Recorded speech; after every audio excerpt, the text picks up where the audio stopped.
Hello, my fellow students struggling to pass by the algorithm of an educational institution. Today we're going to talk about inflation. Oh my gosh, this is going to be such a great video! Now, before I lambast you with an unbiased version of Crash Course's cheating gibberish, I would like to reiterate the dictionary definition. Inflation in a very all-encompassing manner means the act of Oh crap, it's one of these dictionaries again. Persistent substantial rise in the general level of prices related to an increase in the volume of money and resulting in the loss of value of currency. To summarize, for those of you who hate vocabulary, it simply means the more inflation, the more everything costs. We'll get to how the world's been dealing with inflation in a bit, but allow me to describe to you the two different types of inflation that exist. First off, there's cost push inflation, which happens when a large company raises the prices of its products because of most likely the cost of inputs increasing in value from a natural disaster, income raise, the business owner simply saying, "I want the more the money!" In raising these prices, you see a rise of inflation.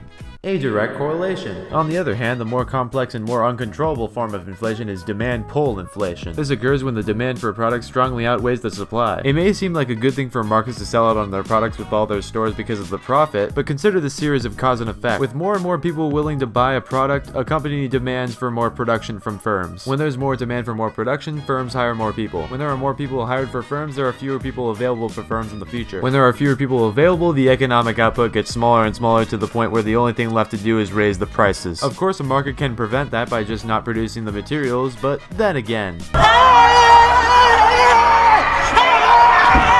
So during this presentation, you may be sitting at the edge of your seats going, "What kind of bloody rubbish am I even watching? I don't see inflation anywhere, and I can't comprehend how you could accidentally spark such an inconceivable disaster." Well, for starters, every country is dealing with some effect of inflation, but what's really the matter here is how much the government can control it. America, for instance, had a 2018 inflation rate of 2.2%, which is only 0.2 above the Federal Reserve's goal. But why 2% and not 0? So you could stop talking and head on over to your local store to buy that product before it fattens its price tag. So you shouldn't wait because it ain't going down. Countries around this rate of inflation usually succeed due to the ability to maintain a stable supply and demand, meaning markets that don't go overboard with pushing the cost or sacrificing for consumers will positively affect the economic growth. That especially applies to the government, where the Federal Reserve needs to print money at a rate only slightly above the rate of GDP to balance the money needed per widget and keep from diminishing the value of the dollar system. But sometimes countries just can't secure that level of stability, so they fall right into hyperinflation. This lovely rare fella is basically there to remind countries that they're going through a financial crisis due to a very high rate of inflation, which is typically above 50%, which is already pretty insane. Here are some examples. As we all know, currently Venezuela's incompetent government tries to solve problems by spending more and more money on socialism, and as a result, oh my